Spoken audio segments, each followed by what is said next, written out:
Tell us a little bit about what you saw and being able to relay that message to Cora when you watched Kimbrel pitch and kind of help out so he wasn't tipping his pitches. So tipping pitches, we hear about it all the time. People at home understand what tipping pitches is all about. It's amazing. And that's remarkable.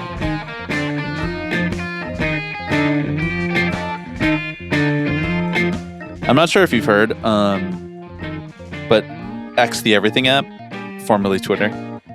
I'm back in line. I'm back. You're back. I'm back to our style guide. It's dead. It's not working anymore.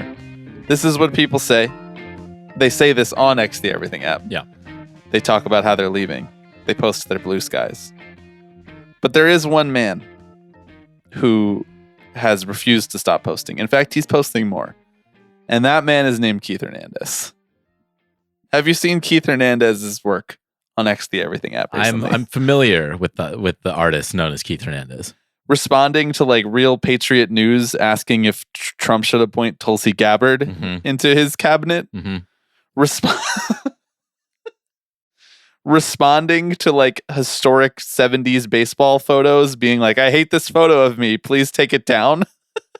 At like 10 a.m. in the morning. Is this relatable behavior to you?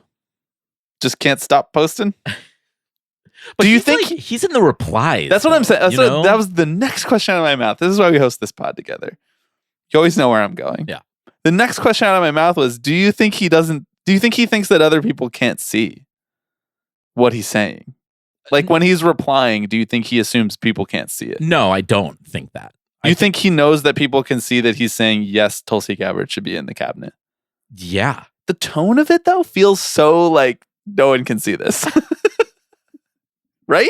But isn't that the tone that they all take, that everyone on that side takes? Is that I guess so. You say something and it's like, do you realize other people can hear what you're saying but right now? But the tone of his normal posts, like his non-replies, is relatively normal. Yes. He posted this past week about how his cat Haji died. Haji had become very famous on the Mets broadcast, and a lot of stories that Keith has told over the years of his relationship to his cat. His cat was 22 years old. His cat was 6 years younger than us. And the tone of that was like not quite the same. Right. It was like I'm clearly speaking to an audience. Yes. But isn't that the beauty of X the Everything app? Is it? I have a lot of thoughts about X the Everything app. Do you? Yeah, I'm going to share them at the end of this podcast. Okay, great. This is not one of those bits where I don't share them. You actually are going to share it? Yeah, okay. But next week I am going to share my thoughts on artificial intelligence. Okay, good. I've been but on the end of this episode, I'm going to talk about X the Everything app. You realize X the Everything app is state-sponsored media now, right? I hadn't thought about it that way. Yeah. It's kind of always been that, though. Yeah, I guess. It just... save it for the end of the pod, actually. All right. This week on the pod, we have a normal episode, which is something that I say as a buffer for whatever happens next. We're going to talk about a grab bag of news items that has happened over the past few weeks. Last week on the episode, we did our annual Dumbest Things of 2024. It was exceptional. As always, thank you to the fine folks at Batting Around for just really bringing the energy to that exercise. I just showing up. They always show up. Exactly. One of our best episodes of the year, every year. So if you haven't had a chance to listen to that, go back and check that one out. If you've got Stevie agrees, if you've got the time. And so this is the first opportunity that we've had in a few weeks to just talk about whatever news has trickled out since the end of the baseball season. And we've got some interesting and compelling and semi-funny things that have happened over the last few weeks that we're going to play catch up on. But before we do that, I am Bobby Wagner. I am Alex Baisley. And you are listening to Tipping Pitches.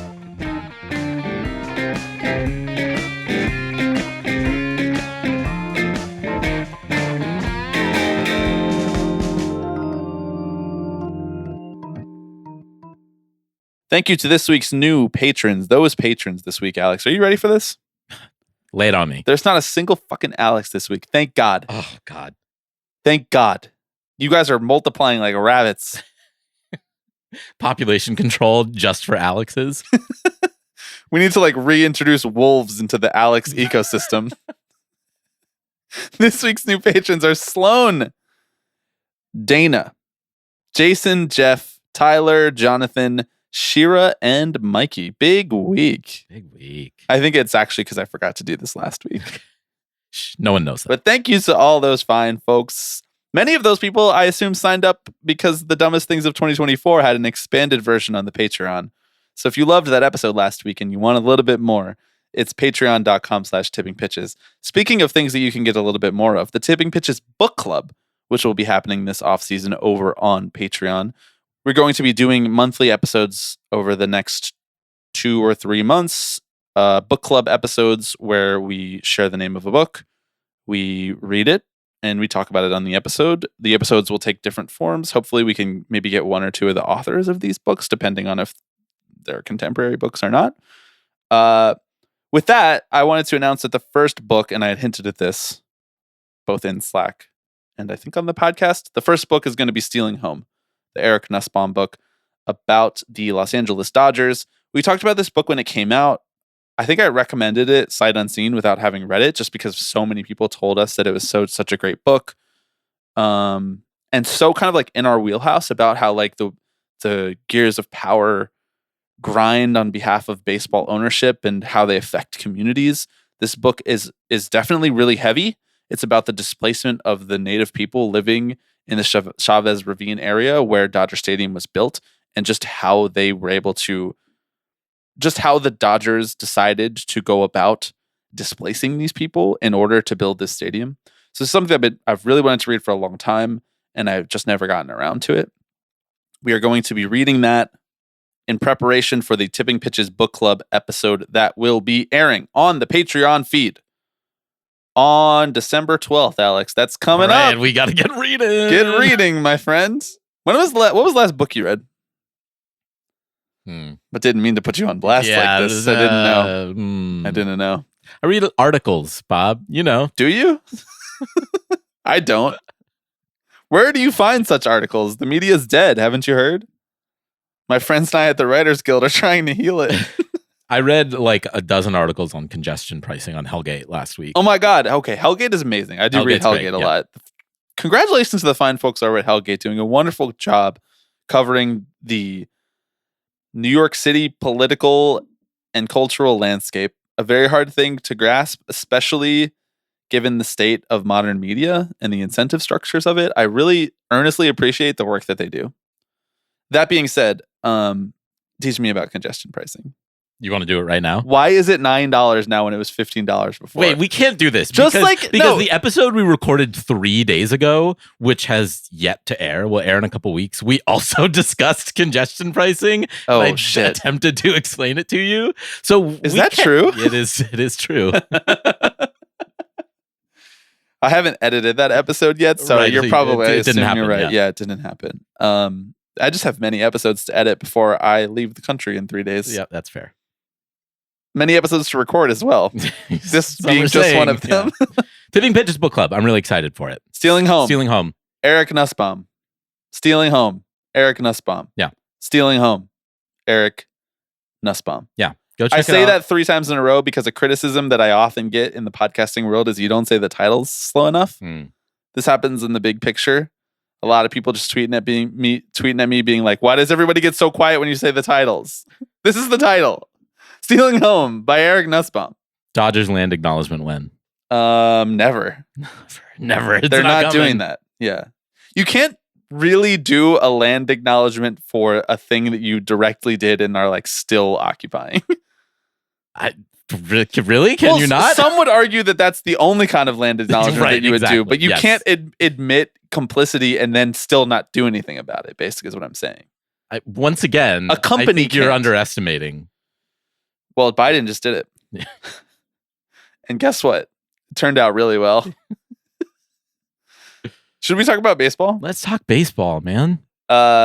Speaking of stadiums, the Rays don't have one. Right. They'd like to get one. Mm-hmm. Unfortunately, the one that they did have, which was destroyed by a hurricane because of what we have wrought on this great planet of ours. Mm-hmm. The force of this hurricane ripped the roof clean off Tropicana Field in, I guess they don't, Tropicana Field is not really in Tampa, but where the Tampa Bay, baby. in St. Petersburg, Florida. just the adjacent city to Tampa.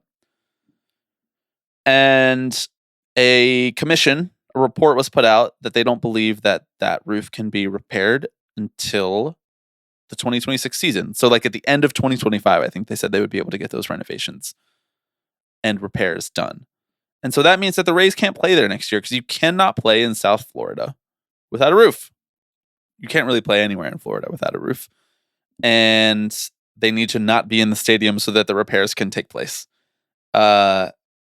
This comes amidst an environment in which the Rays were already trying to get a new stadium. Yeah. So this was weird because it was like, do we really believe that the Rays, the cheapest team in the league, are going to spend $50 million and potentially even more money to get it done faster to repair the stadium that they're already saying that they can't afford and don't want anymore? They can't afford a new one and they need public funding for it.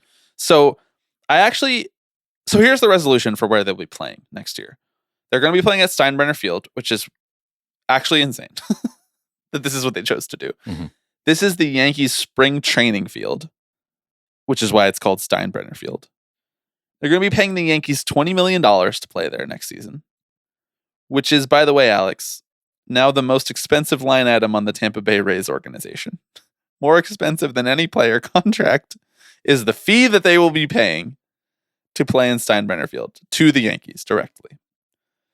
Did you see whether or not the 50 or whatever million dollars that's going to take to repair 56 million? Yeah, Tampa to repair Tropicana Field. Did you see who's footing the bill for that? Have they decided? I believe, and that's all that matters. I believe it's what you think. That's what I believe. That's what I think. If I'm understanding correctly, the city is on the hook for this, right? The city is the landlord for the stadium, and woke, yeah. and so they nationalized the Tropicana Field. They are the ones who have the insurance policy against it. They have like an insurance policy with like a $22 million deductible, as you do. I mean, that seems par for the course. That does seem par for the course, yeah. Your deductible is not $22 million, bro? $25 million of coverage. Can I ask you something about insurance? No, I'd rather you didn't, really. But like, real quick. Okay. When was the last time you went to the optometrist? The optometrist? Yeah. Have you ever been to the optometrist? Is that the eye guy? Yeah, it's the eye guy or gal. Come on. Gender inclusivity. No, I don't think I've ever. I mean, follow-up question. When was the last time you went to the dentist? Dentist, it's been probably about a year or so. I'm due for a cleaning. Okay. Well, I'm not going to say when the last time I went it was then. Okay. Probably about a year. That's pretty good. That's better than probably like 2/3 of Americans. Right. Okay. Well. 2/3? Nah. No. Cut it. I'm leaving it.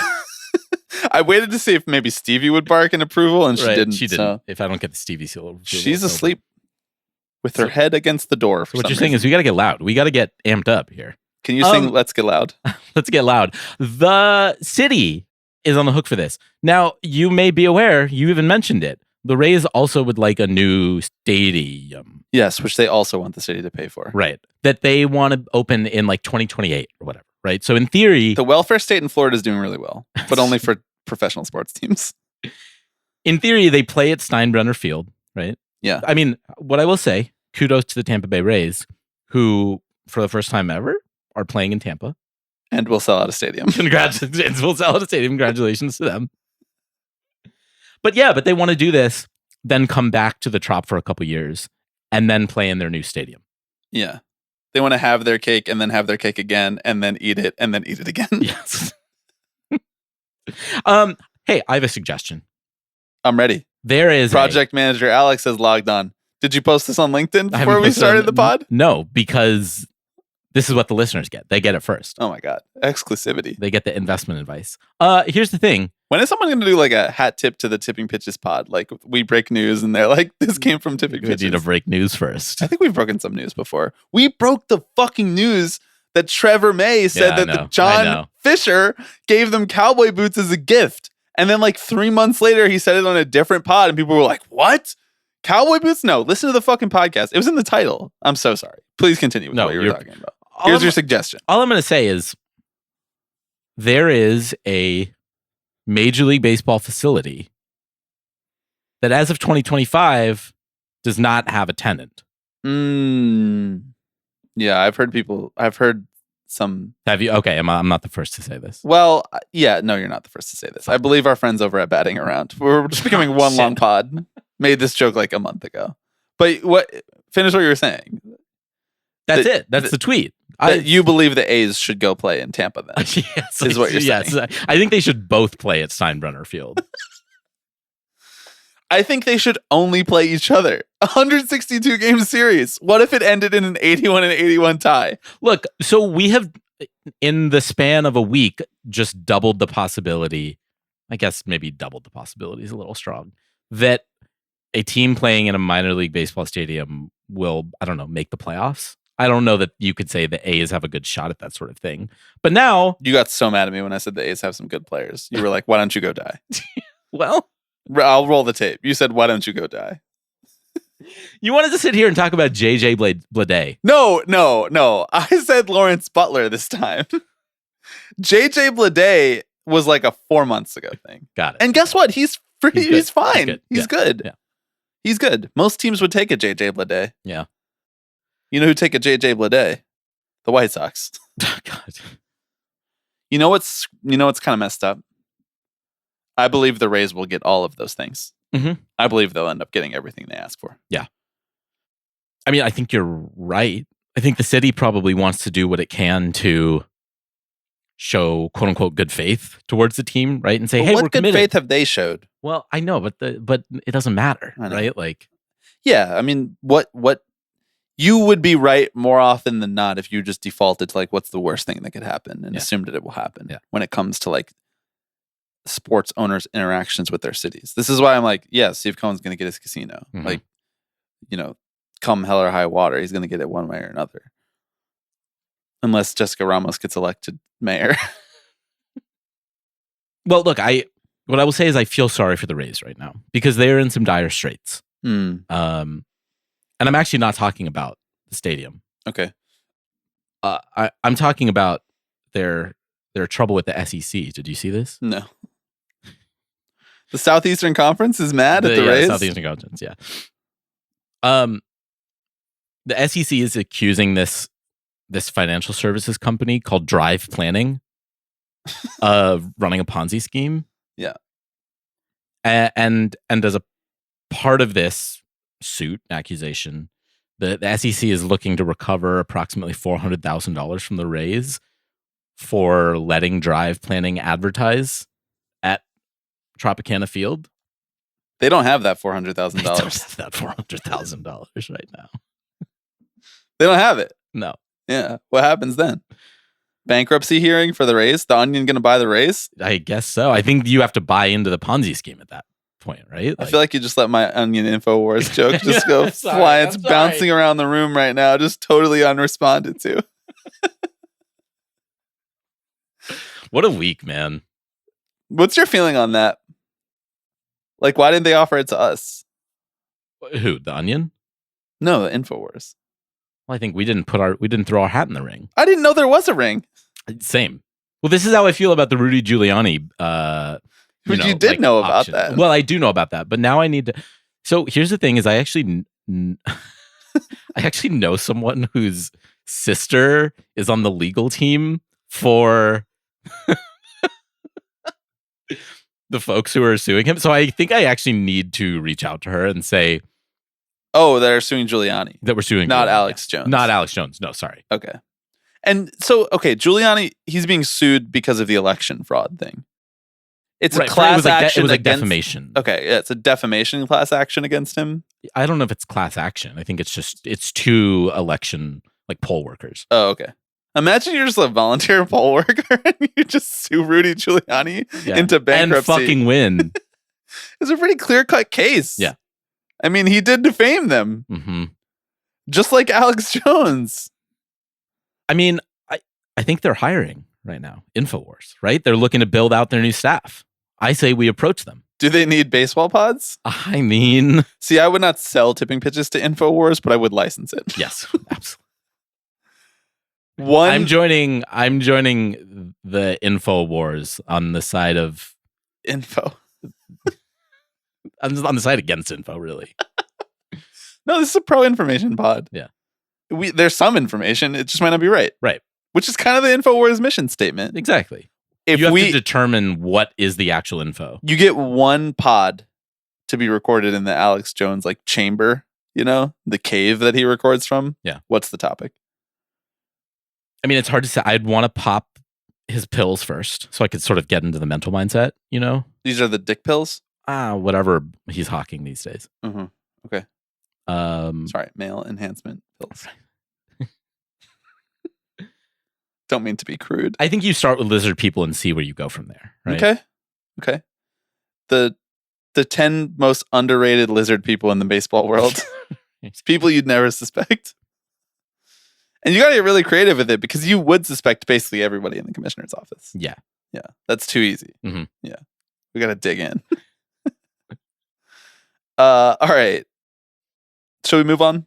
Yeah. Anything else to say about the Rays stadium or lack thereof? No, I hope they get their bag. Are you okay with them playing in a spring training stadium for a whole Major League Baseball season? No, it's goofy. I mean, I understand that this, to some degree, was out of their control. Them getting booted from their own stadium. Yeah. So, it's not ideal.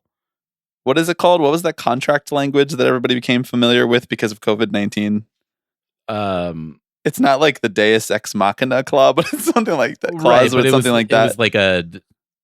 It was like God. Yeah, like an act of God. There was like a Latin phrase for it. Right, yeah. What was the phrase? I can't remember. My brain's so cooked from that period. It's wild how much the show has changed since then. We're just cracking jokes now. Force majeure. See, it was fucking French. Yeah. It's always no wonder I couldn't remember it. God damn it. First they give us force majeure, then they give us Rudy Gobert. Jesus. It's a long game that they're playing. It is. They helped us win the American Revolution so that they could do this. It's a long game that they're playing against us. And it's working. It is working. Yeah, I think it's silly that they're playing at a spring training stadium. I also think there's a lot marginal the difference between that and a AAA, a AA stadium. Or the Rays stadium. Well, never been, so I don't really have a strong opinion. I would like to go before it closes. Mm-hmm. I think we should make that a goal of ours. Okay, next topic. In other stadium news, we're sticking on the stadium beat and getting it out of the way. The Baltimore Orioles, they play in a stadium called Camden Yards, beloved by fans across the league as one of baseball's best stadiums. However, the Baltimore Orioles made a significant change to the playing dimensions of Camden Yards 2 off seasons ago. They moved the fence back in left field in a specific rectangular shape. They didn't move the entire left field fence back, but they did a sort of a cutout that jutted out further, and it just made it a lot harder to hit home runs for right-handed batters. The Baltimore Orioles have decided, whoops. Bad idea. So sick. Let's not. And 2 years later, they're moving the fence in again. I don't think back to the original place that it was, but somewhere in between. Yeah.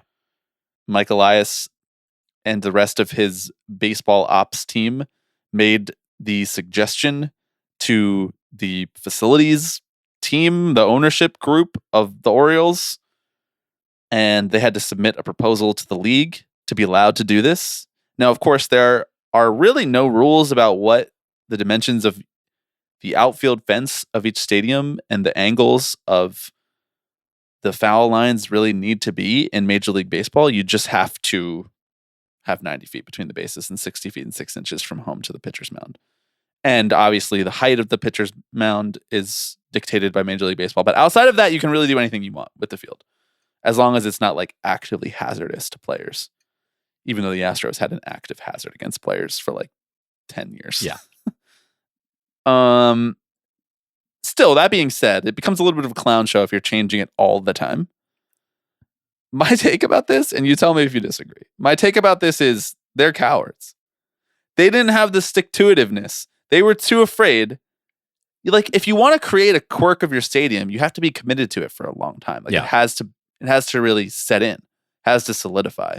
The short porch at Yankee Stadium, Like they're committed to the game. They're not changing that. It's as much, if not more, of a sham than the Orioles left field. Yeah. The entirety of Coors Field, as much, if not more, of a sham than what the Orioles did to left field. But they have just committed to it over a long period of time. And the Orioles, they caved to the public pressure. They couldn't stand up to it. Yeah, Elias said we overcorrected when we moved the wall back to make it more neutral, supposedly neutral a few years ago. And I just got to say, I think it's really funny to have your young offense like collapse and then be like, we may have taken things a little too far. Do you think that's really why it is? I mean, do you think that's really why they did it? No.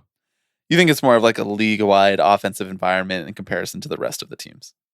I just think it's shiny red ball syndrome. Where you're like, this thing we did a couple years ago, never mind. What if we did this new thing? You know, it's the Rob Manfredization.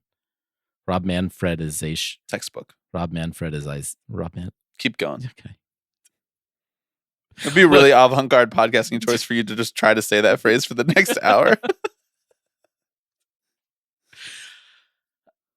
Look, the day that an MLB commissioner standardizes the dimensions of baseball fields is the day I no longer become a baseball fan. I was going to say that's the day that communism wins.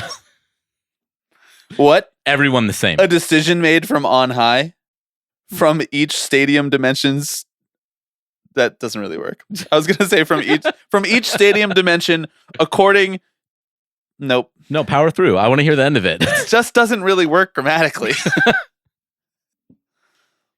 I think it's really funny that like every few months, non-baseball fans like watch a baseball game and they're like, "What do you mean they're all different?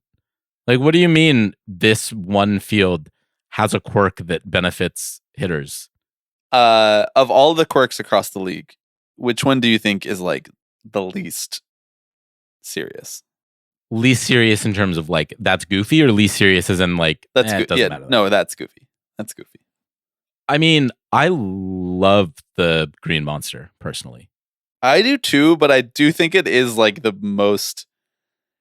It's the most standard deviations away from like a normal competitive environment. No. It's like a different sport. That's why I bring it up. Is because it's like it's so out there. It's so the kind of thing that like no other team at this point would like try. Like imagine the Orioles in a couple years. No, but they should. Like, this is what I'm saying. We're making it 100 feet tall. The Orioles don't have the guts. I know. I'm going Francesa mode. Yeah. They don't have the guts. I know. They're just like, we moved it 4 feet too far. Some people were mad. They said it was silly. Right. Some Yankees fans on Twitter were making fun of us. Yeah. Move it 20 feet back further. I agree.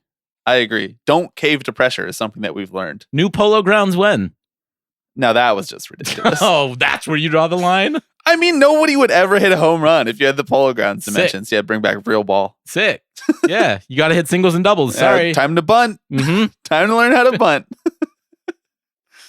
Citi Field used to be like this.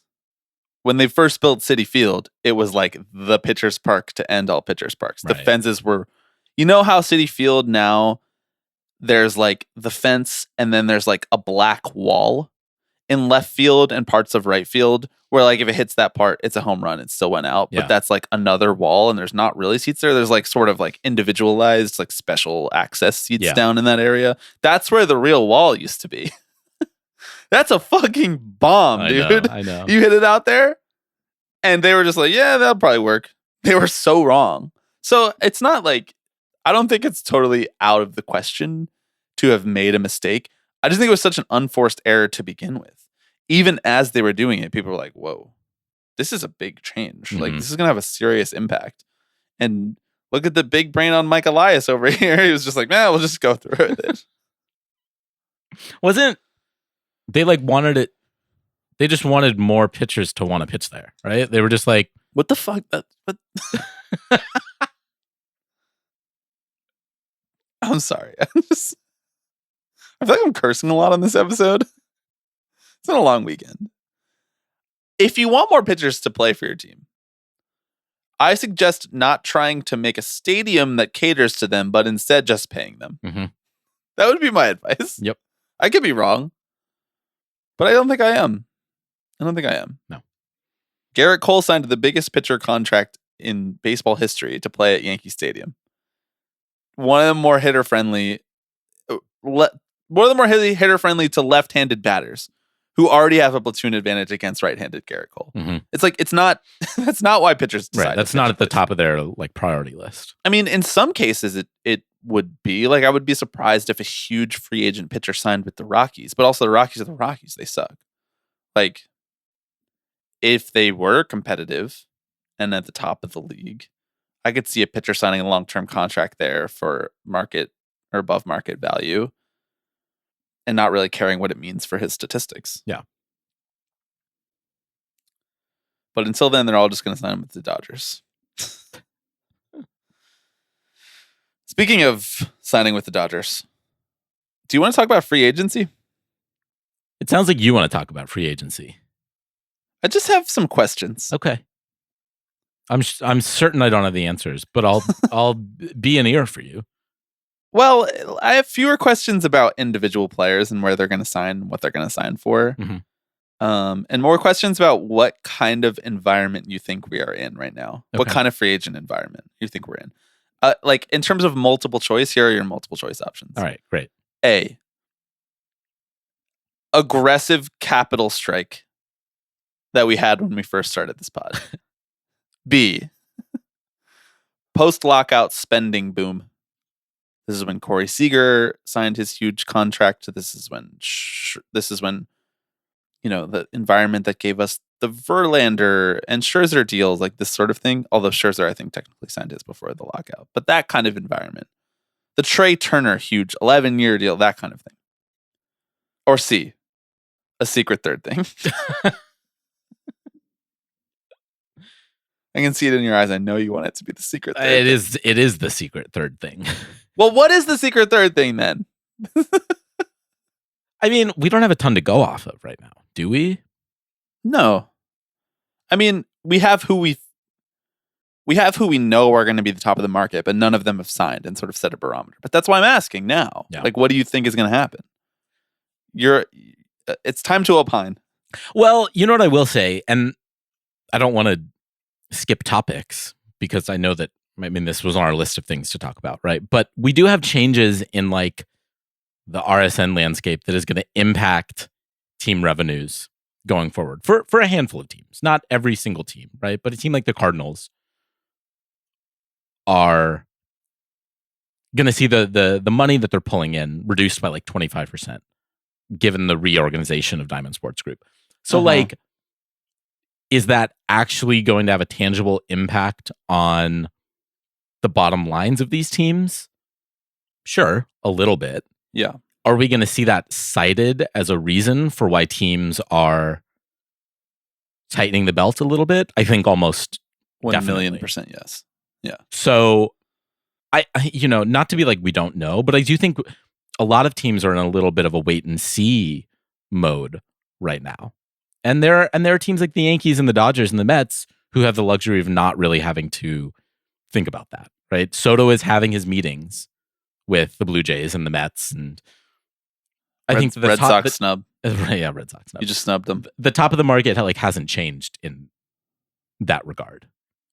But I do wonder if we'll see a sort of similar dynamic to what we saw last season when you have this sort of quote unquote middle class of players who kind of get squeezed a little bit and don't have contracts in place by the time spring training rolls around or something like that. Can I read you a tweet about the Red Sox meeting with Juan Soto? Please. This is from Rob Bradford.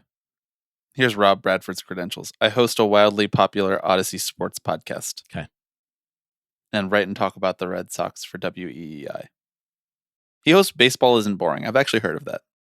Wildly popular? I don't know. Is any baseball podcast wildly popular? I host the wildly popular Tipping Pitches. Rob, if you're listening, I hope it is wildly popular. Mm-hmm. Rising tide lifts all boats. Quote, getting vibe that the Red Sox are approaching Juan Soto situation with the kind of intent we haven't seen in some time from them. Hang the kind of intent we haven't seen in some time banner. Hang the getting vibes banner. There was also reporting about the Soto meeting that it was like quote unquote productive, whatever that means. I think no meeting basically is going to be the reason that Juan Soto signs with anybody. I think he has probably an idea in his mind of where he wants to go. And if the deal matches that, if he's going to make the most money at that place, he will go there. I think it has like kind of nothing to do with what anyone says to him. Yeah. I also have another follow-up question to what you said. Okay. Explain to me how tightening the belt means lowering a budget. What belt? I think I'm struggling to understand the question a little bit. Like, I understand that the phrase tightening the belt means like you're spending less. Right. But the belt of what? Well, I mean, you don't put a belt around your wallet. The arbitration belt, bro. Come on. Great answer. This is why I ask the questions. I mean, like, if you tightened your belt right now, would you be like, I want to spend less money? I don't get it. I don't get it. So are you taking issue with the phrasing of it? Yeah. Oh, okay. It's not a good metaphor. Yes. The metaphor should be something about a wallet. Right. Right. We're thin. I'm we're lightening my wallet. Yeah. Yeah. Sure. I'm cutting up my credit card. Right. I'm thinning out the money clip. Right. That's good. I like that. Right. That's good. I've always wanted to use a money clip. Yeah? Yeah. The problem is, what do you so just use it for your like credit cards now? I have cash. Do you? Yeah. Nice. I have like $100 of cash in my wallet right now. Whoa. I went to a cash only bar on Friday night. That's the only reason. I usually try to keep like $40 just in case. Yeah. I like to pay in cash at the bodega so that I can leave a cash tip. Nice. Yeah. I only use my credit card and I buy exclusively $3 items. So then you get like a 20% surcharge. Exactly. Yeah. Yeah. To meet the minimum. Do you want to talk about, you have thoughts about Roki Sasaki? He's coming. I gotta say, I'm confounded by this. So I think you know a little bit more about Sasaki than I do at this point. So what are your thoughts about him? No, what are your thoughts about him? No, what are your thoughts? I'll say if you say. My thoughts about him are that seems like a great pitcher. All right, good. He seems really good. Yeah, health issues, durability concerns, all the same stuff that you hear about an international pitcher, or really any kind of amateur pitcher. How is their skill set? How is their athleticism and frame going to translate to a 162 game workload? There's no other level of the sport that is as physically demanding as Major League Baseball. And especially when you get in front of a team and a TrackMan and a pitching development lab that's going to have you trying to maximize your spin and your axes and all these different things that are going to put more stress on your body. I think that's the biggest question about him. The thing that confounds me about Sasaki's choice to come over is that he's just leaving like so much money on the table by coming over because he's not an international free agent yet. So he has to come over like Ohtani did. And he's not like Ohtani in the sense that he knows he's going to sign all these endorsement deals because of the two-way player aspect. And like the only way you can really read it is like he's just values the competition above all else and doesn't really care that much about the money because he's leaving at minimum like $60 million on the line. And even if he signs a big free agent contract after the team control is expired from when he comes over now as an international signing versus an international free agent, like a prospect signing basically through the bonus pool money.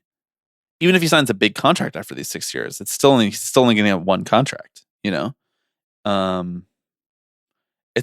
really interesting. And I wonder why like his team even posted him, unless it was just sort of like handshake agreement or part of his stipulation of his contract at the time that he signed with Chibalote. It's just like a fascinating outcome because it's one of those things is like, it seems really unlikely for a lot of different reasons that he would come over. And yet he is. And so I'm excited. I am excited. And I think that if you come over to the United States and MLB's marketing arm, for all we complained about how they can't really build stars and like don't really know how to market their league, like they do build stars more than any other baseball league in the world. This is sort of like the baseball epicenter in terms of commercial value. Whether or not it's the baseball epicenter in terms of cultural value, we could probably argue. I would say honestly no at this point. Yeah. As for where he's actually going to sign, I have no idea. I have in my head for some reason I have Padres because like I think I saw somebody whose like opinion Yeah. I usually value say that, but I don't remember who it was and I don't remember the reason that they said it. So this is what I've been telling people when they ask me like, who do you think Sasaki's going to sign him with? I'm like, Yeah. Padres.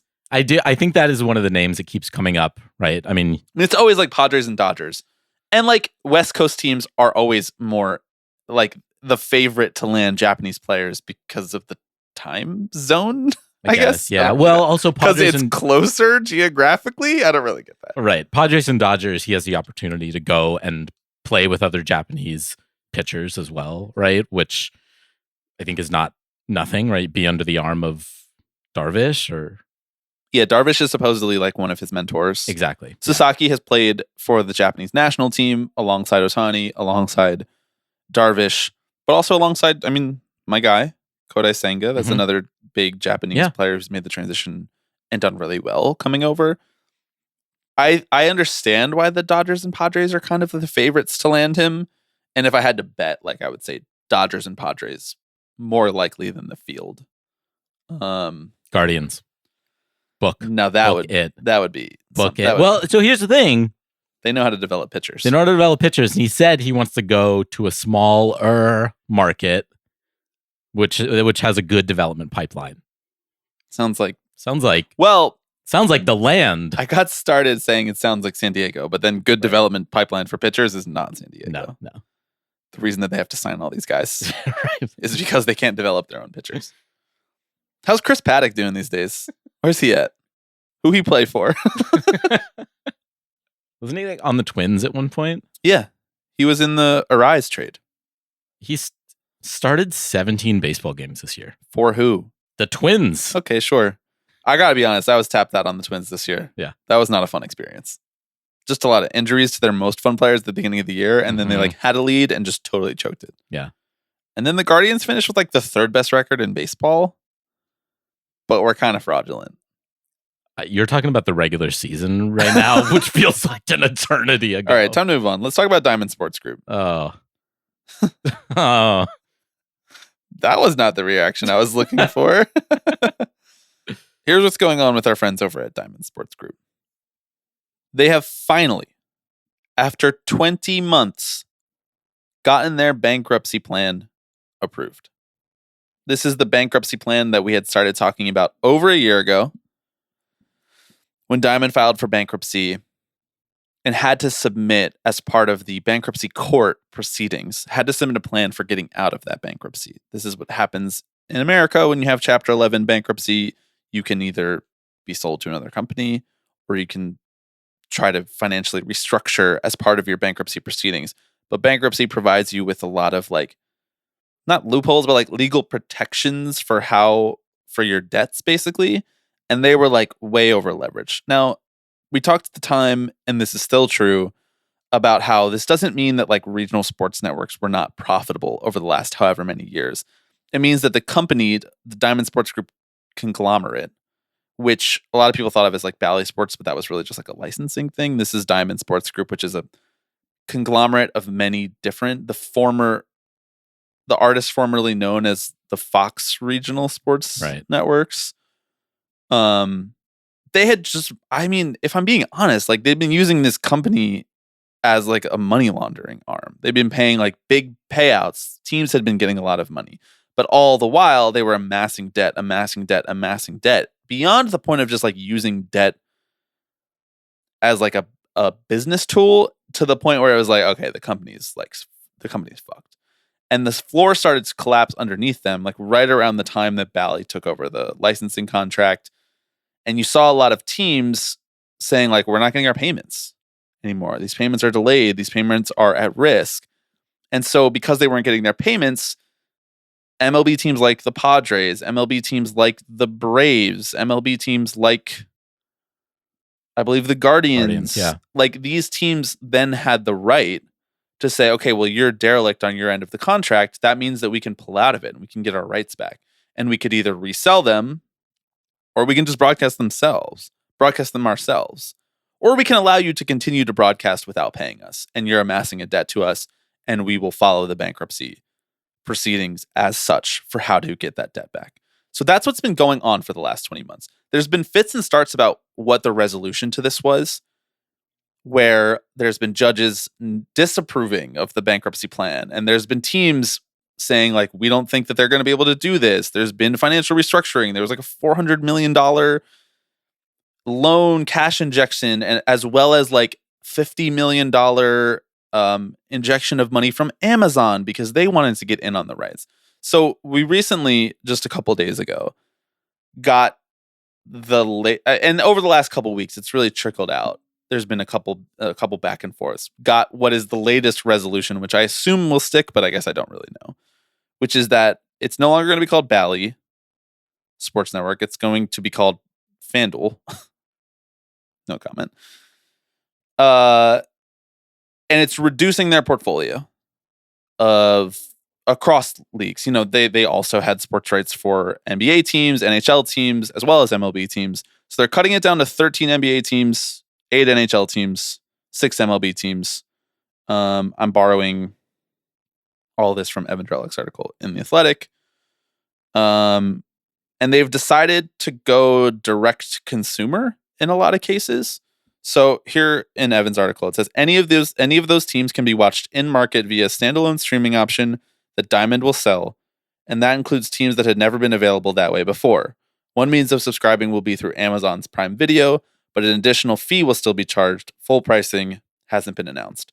So as we've entered like the cord cutting era, and fewer and fewer people have access to watch their baseball team through cable because they don't have cable anymore, can't afford it, have chosen to do streaming, whatever, baseball has really lagged behind. This has been part of the problem in recent years in terms of viewership and accessibility.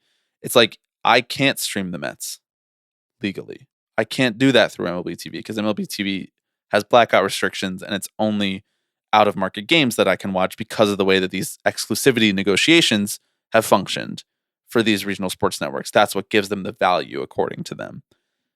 Now, since Amazon has been part of this bankruptcy restructuring and paid however many millions of dollars they paid, I do think it was 50, if I'm remembering, or maybe 100. I don't really remember. It doesn't matter. It's all rounding error to Amazon. Now they are basically like becoming a default streaming option for a lot of these teams, as I think, and some of them will probably have their own version of a streaming app. I would have to assume, like they'll be on like FanDuel TV's streaming service. Mm-hmm. And I think it hasn't been totally resolved team to team, but that's what's come out of this. And I gotta say, like my grander takeaway from following this over the last couple weeks has basically been that this like larger dream of an accessible baseball, like a place that you could actually just pay one flat fee to watch every team, a way to stop the balkanization of viewing the game. Like, it's just so over. Like, we are already moving past the cord cutting era, the panic about nobody having cable, and we've already like made too many commitments to the idea of like a split pay system for how to watch baseball. Any dream of like letting all of these things expire at the same time and MLB bringing it all in house, like they're just taking the cash now, is my takeaway from what's happened over the last 20 months. Yeah, I mean, we heard a lot of bluster from Manfred over the last year or so, basically saying we need to nationalize media rights, right? Blackouts are an issue. We want to resolve this for fans. This Diamond bankruptcy restructuring potentially offers us an opportunity for that. And there was chatter, right? Maybe the league is able to claw back the rights maybe the league is able to claw back its local TV rights and create a sort of in-house streaming package, right? That's free of blackouts. And we may see that eventually still, but this certainly kicks that can down the road, right? Yeah. Of MLB actually being able to bring everything in-house. MLB is going to directly oversee broadcasts for 7 teams next year. Yeah. So they are expanding their reach. Yeah. And these are the teams that Diamond had before and is now trimming out. So right. They have 6 left. and the other 7, I believe they had 13 last year, Yeah. and the other 7 are now defaulting to MLB. Right. But the 6 that are still under Diamond's purview, have had their contracts renegotiated, basically, right? Which is what I was mentioning before, like the Cardinals seeing this loss in revenue. I think other teams will be in a similar boat as well. Yeah, those 6 are Atlanta, the Tigers, the Angels, the Marlins, the Cards, and the Rays. Mhm. They renegotiated their contracts, so it's like a short-term loss in revenue, but a little bit more of a security blanket for the notion that they don't want to go into a renegotiation in a point of weakness for like a dying industry, basically. Yeah. So they are renegotiating their contract to stay with Diamond, and Diamond in turn says that they ditched like $8 billion in debt and are now carrying $200 million in debt. They are going to lose money in 2024. Here's their financial projection: $74 million loss in 2024, $53 million profit next year, $137 million profit in 2026, and $216 million profit in 2027. Oh, thank God. That's what they say is going to happen. We'll see if that's actually true. Yeah. I mean, that kind of financial projection to me just, again, says like, so you've just been laundering money for the last 20 years. Like that you could be profitable if you just like restructured. Yeah. So where was all the money? Sounds like you should have just made better deals. Where was the money going before? I'm kind of like, what do you mean you get to come out of bankruptcy? You lost. It sounds like you made bad deals. Be careful what you wish for. We should just start aggressively pursuing shit and going bankrupt. Like, what do we have to lose? Yeah. We need a lawyer on our team before we do that, though. That's true. Any lawyers listening to the pod who would like to be the Tipping Pitches in-house lawyer, send us an email. tippingpitchespod@gmail.com. We could use one. We have aspirations. So where do we go from here? Diamond has control over these rights through 2028, right? Which means that it's not until after that we really see any sort of unified approach to streaming from the league. The sort of interesting wrinkle is that's also when the league's national TV deals expire. Mm-hmm. So it does set up a sort of interesting moment in time where the league may have an opportunity to consolidate everything. There will be a CBA that's negotiated a couple years before that. And so you really have to think that might be at the forefront of some of those discussions, right? If the league wants to consolidate this, how do you pay for that? Where do those revenues go? How are you splitting up that pot of money? Yeah, you mean like in terms of the national deals? Yeah, yes, exactly. Yeah. But it also means that Manfred maybe doesn't get to see the end result of this. No, I don't think this he will. maybe doesn't. That's why I think he's potentially the opportunity for him to cement his legacy, right? He was the guy who ends blackouts. And now it really realistically doesn't seem like that gets resolved until 5 or 6 years down the road. But what's really interesting about that and Manfred's role in this is like, yeah, he's been talking about that and he's been saying that. But I have always read that as more so a way of like currying good favor for something that he knows he's never going to have to deal with. Right. Like he's basically like a Dem trying to get reelected. You know, he's like, tell them everything they want to hear. It's like, great. And then once you're just like, he's Biden, you know? Right. Well, he can't. His hands are tied. Yeah, exactly. I mean, in Rob's case, sure, his hands are tied, but he like actively was instructing them how to tie his hands along the way. Right. Yeah. You know what I mean? And he was like, the rope is just down the hall. Right. We'll pay for it. Yeah. We'll reimburse you for your Eagle Scout course in how to tie the rope. Eagle Scout course. That's definitely a real thing. Mm-hmm. Right. That's yeah. right. You can sign up for those online, right? Do you think they do that on Masterclass? Oh, okay. ClassPass. Do you have ClassPass? No. Okay. Yeah, me either. That seems like a scam. Yeah. But hey, more power to people who use it and who find benefit from it. That's mostly our take on most things here is sounds like a scam, but more power to you if you find use out of it. I mean, everything is a scam. Right. You know, like it's all a scam. So like you got to find value where you can. Yeah. I mean, if you can work the scam. I had a friend growing up whose mom used to cut out so many coupons that she would save like $100 every time she went to the grocery store. And I was like, that's a level of commitment that I'm just not willing to have. No. About really anything. But I admire it. Like that's the type of person who would just never live in New York City because you're just there's your $100 like every week. Right. You're just paying that. I pay like an amenities fee for my building. Mm-hmm. amenities fee. Do you feel like you're getting those amenities? Well, I mean, the amenities that they say that it's for is like the gym, which I do use, and the roof, which I've used like 4 times. Yeah. But I'm sort of like, isn't rent the amenities fee? Right. I pay you a huge chunk every month to take care of all this stuff.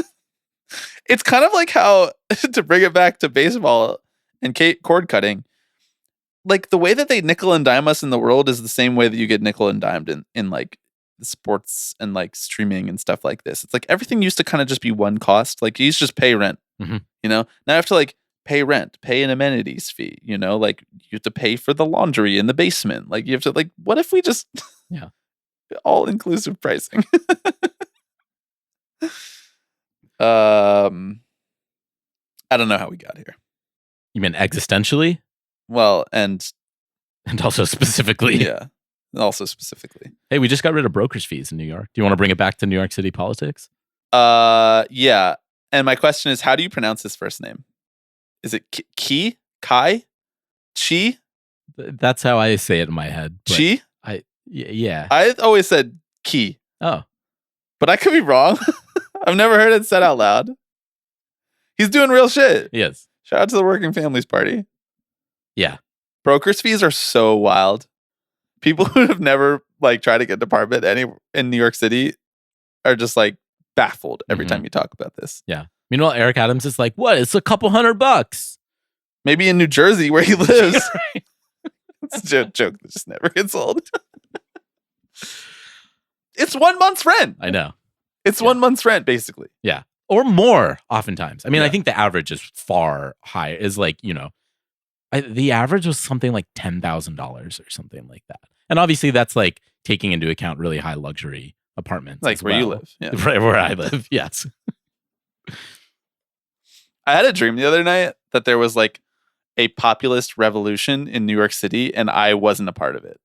I was really hurt by my subconscious. You were at the top of your like skyscraper. Well, like I was looking down at the masses. The dream was actually really upsetting when I think back on it. But like I was at the bodega waiting for a sandwich. And then I came back and there was like a really tall, brolic looking woman with a machine gun who like wouldn't let me back into my building. And she was like, this isn't your building anymore. And I was sort of like, why didn't you guys tell me in advance? You're like, I would have been here. Exactly. I would have been like down for the cause. Right. Unfortunately, you were at brunch. So unfortunately, I was at the CIA funded DSA meeting. All right. We're done. The podcast is over. I'm just kidding. I mean, the podcast actually is over. We're coming up on your hard stop here. Yeah, and we're basically done. Yeah. I'd like to close out with just one actually earnest thought. Okay. So I joked at the beginning of the episode about X the Everything app and Twitter and how it's dead, but how Keith Hernandez is posting through it. I would just like to say, this is not like an official eulogy for baseball Twitter or anything like that, but it definitely is just like not what it used to be. It definitely is just like that era that like honestly this podcast sprung out of, where there was just a lot of people on lefty baseball Twitter posting a lot, talking about how much they love baseball, meeting each other, going on each other's podcasts, starting podcasts, thinking critically about the game and sharing earnest thoughts about how we could make it better. And like, I really feel like we are a part of that. I really feel like this show and what we do would not exist in this way if it were not for all of the people that we've met along the way and like the community that's built up. And I just like, it really genuinely bums me out that that's just like dead. Like we just, the Twitter account for the show, like obviously I still tweet from it, but for the most part, like the interaction and the replies are like people who don't really know anything about the pod or like people who I've never really seen in our circles before. It's like, it's just weird. It's gotten weird. And like, this is not like some big, like, oh, we're switching over to Blue Sky thing. Cause as I've said, this is my stated opinion and I am standing by it. I'm not going over. You may, and you could take tipping pitches over there if you want. I'm totally okay with that. But I'm not going to go find another place to post. I'm just not. But I want to say that how much I value, how much I value the Patreon and the Slack community that's been built within it, and the people who listen to the show and who engage with us and who send us emails. And even if you're not a patron and you can't afford to be a patron, like how much I still value like the communal feel of being able to talk about these things on a show and having people listen and engage and care and write us emails that I really try to respond to as much as possible, but sometimes it takes me like 3 weeks to respond, and sometimes I just forget to. Like, I really am trying on that stuff, and I'm trying to like duct tape a way to like keep this community together without like the ease of just opening the same app 300 times a day and having it work. And you and I were talking before we started the show about how like we want the Slack to like continue to be a space like that, to replace some of those feelings. And so if you're in the Slack and we send you a link, or you join the Patreon or whatever, and we send you a link, and there's maybe like 1 or 2 people that you're friends with who aren't patrons, but like love baseball and think about the game in the same way that you do, and give a shit and are nice, like I trust you to like send the link around to a couple people, honestly. Like I trust you to use the honor system and like invite people into this community, because it's not just ours, and I don't ever want the people who we are in community in the baseball world with to just like not have anywhere to go because like the free app doesn't work anymore, and it's been split up by like the tech autocracy. And that's my earnest way to close out this podcast with a lot of dumb jokes in it, because it just like it bums me out. And like we're gonna keep trying, like we're gonna keep trying to keep the Slack going, keep doing the Patreon, like keep writing newsletters that I'm far behind on, like keep doing extra episodes, like as much as we possibly can. But even still, it's not the same as like the media environment, the social media environment that this podcast sprung out of. And so just acknowledging that like it's different and it's changing, and we're aware of that, and we value the support and effort that people are still putting in to engage and give a shit about this stuff is important to me. I couldn't agree more. I mean, I really have just loved seeing how the Slack has blossomed over the last couple of years.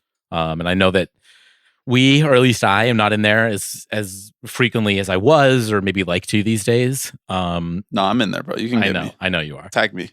I'll see it.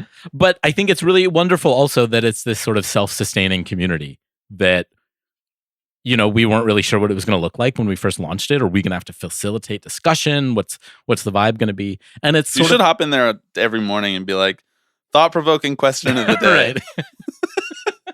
I think people would love that. Right. Here's your riddle. 2 brothers come. Can you write me a bridge. horoscope in Slack every morning? Oh my God, I would love to. That would be Patreon dollars well spent. That would be. No, I mean, seriously, it has become a really incredible community of folks, and that's just made me really happy that people have a place to just chat and talk shit and find community and comfort, right? Because these are spaces that honestly are becoming harder and harder to find today, just in our modern times. And so I think whatever we can do to, help ameliorate that like increasing isolation, Good word. is something we're happy to do. So. I used the word acerbic yesterday, and someone was like, "Oh, okay, all right, go SAT off. guy." And then you hit me with an ameliorate. Come on. Yeah, and again, like a super big thank you to all of the people who have like stepped up and made the Slack better. That's like everybody who's participated, but to the small handful of people who have like taken the responsibility for like organizing it and putting together channel guides. Like, you all know who you are, and you know how much I value all of the work you've done in making it an even better place than we could have ever imagined. So thank you very much. I think that's going to do it for this week. We have some exciting stuff coming up over the next couple weeks. Next week, the long-awaited debut of Richard Staff on the podcast. We talked about Richard's piece in Defector about the growing gap between the minors and the majors in terms of competition level, but also in funding and roster size and player development techniques. And then we kind of just like started shit talking for the rest of the episode. And then December's coming. December is main character month on the podcast. We talked about that for the last couple of weeks. Main character month is going to be a collection of episodes where each episode hones in on one main character of the podcast. These are people who over the years have become hobby horses of ours. You probably know who a handful of these people are, but we're going to be executing them in interesting ways.